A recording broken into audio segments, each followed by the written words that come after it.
बात है, एक प्राचीन शहर था जिसे लोग रहस्यमयी शहर कहते थे। ये शहर इतना पुराना था कि कोई नहीं जानता था कि इसकी शुरुआत कैसे हुई। शहर के चारों ओर एक विशाल दीवार थी और शहर के अंदर कई रहस्यमयी इमारतें थीं।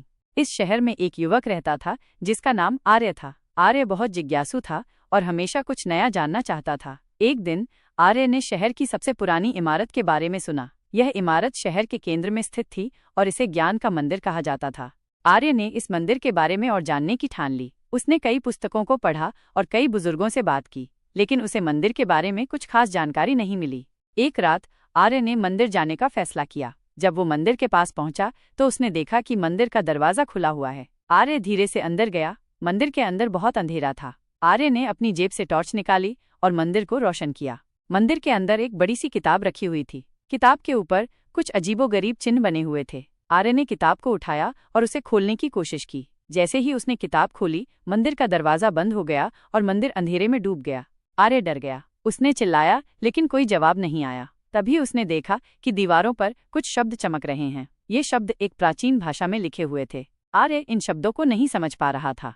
तभी एक अजीब सी आवाज आई। आर्य ने चारों ओर देखा, लेकिन उसे कुछ दिखाई नहीं दिया। आवाज ने कहा, तुमने जो किया है वो बहुत गलत है। इस किताब को खोलना तुम्हारे लिए खतरनाक है। आर्य डर के मारे कांप रहा था। उसने आवाज से पूछा, आप कौन हैं? आवाज ने कहा, मैं इस शहर का रक्षक हूँ। ये किताब इस शहर का सबसे बड़ा रहस्य है। इसे खोलने से शहर पर संकट आ सकता है।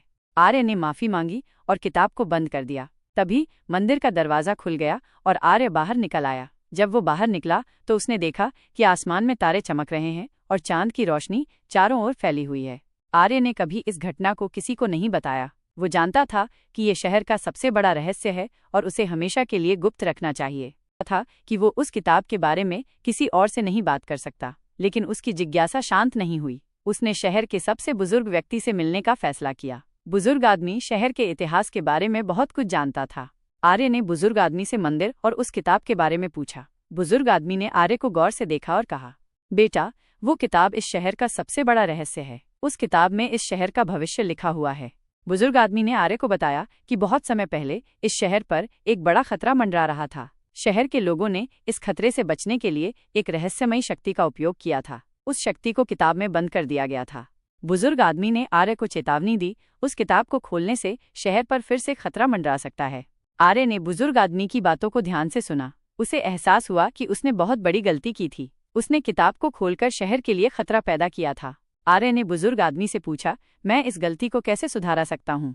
बुजुर्ग आदमी ने कहा, तुझे उस किताब को उसी जगह पर रखना होगा जहाँ से तुमने उसे उठाया था, और तुझे कभी भी इस बारे में किसी और से बात नहीं करनी चाहिए। आर्य ने बुजुर्ग आदमी की सलाह मानी और किताब को उसी जगह पर रख दिया। उसके बाद से आर्य ने कभी भी उस किताब के बारे में नहीं सोचा। कई साल बीत गए। आर्य बड़ा हो गया और शहर का राजा बन गया। उसने शहर को बहुत ही अच्छे से शासन किया। उसने शहर के लोगों को खुश रखा और शहर को समृद्ध बनाया। एक दिन आर्य को एक सपना आया। सपने में उसने देखा कि शहर पर फिर से खतरा मंडरा रहा है। एक विशाल राक्षस शहर को नष्ट करने आ रहा था। आर्य बहुत डर गया। उसने बुजुर्ग आदमी को याद किया और उस किताब को याद किया। आर्य ने तुरंत मंदिर जाने का फैसला किया। जब आर्य मंदिर पहुंचा तो उसने देखा कि मंदिर का दरवाजा खुला हुआ है। आर्य धीरे से अंदर गया और किताब को उठाया। उसने किताब को खोला और उसमें लिखे शब्दों को पढ़ने लगा। किताब में लिखा था कि इस शहर को बचाने के लिए उसे एक बलिदान देना होगा। आर्य ने बिना किसी हिचकिचाहट के बलिदान देने का फैसला किया। लिखा था कि शहर को बचाने के लिए राजा को अपना सिंहासन छोड़ना होगा और एक साधारण व्यक्ति के रूप में जीवन जीना होगा। आर्य ने बिना किसी हिचकिचाहट के यह बलिदान देने का फैसला किया। उसने अपने सभी खिताब और सम्मान त्याग दिए और शहर से दूर एक छोटे से गांव में जाकर रहने लगा। उसने अपना नाम बदल लिया और एक किसान के रूप में काम करने लगा। शहर के लोगों को नहीं पता था कि उनका राजा कौन है। वे सोचते थे कि उनका राजा किसी युद्ध में मारा गया है, लेकिन आर्य को इस बात का कोई दुख नहीं था। वो खुश था कि उसने अपने शहर को बचा लिया था। कुछ समय बाद शहर पर हमला हुआ। वो विशाल राक्षस जिसके बारे में आर्य ने सपने में देखा था, शहर को नष्ट करने आया था। शहर के लोग बहुत डर गए थे। तभी आकाश से एक तेज रोशनी निकली। ये रोशनी इतनी तेज थी कि राक्षस अंधा हो गया। राक्षस चिल्लाते हुए शहर से भाग गया। शहर के लोग बहुत खुश हुए। उन्होंने आकाश को धन्यवाद दिया, लेकिन आर्य ने उन्हें बताया कि ये सब किताब की शक्ति के कारण हुआ है। उसने उन्हें बताया कि उसने शहर को बचाने के लिए क्या किया है। शहर के लोग आर्य के बलिदान से बहुत प्रभावित हुए। उन्होंने आर्य को फिर से राजा बनाया। आर्य ने शहर को बहुत ही अच्छे से शासन किया। उसने शहर को एक आदर्श शहर बना दिया। शहर के लोगों ने उसे एक महान राजा के रूप में याद किया। उन्होंने उसके नाम पर एक मंदिर बनवाया और हर साल उसकी याद में एक त्योहार मनाया।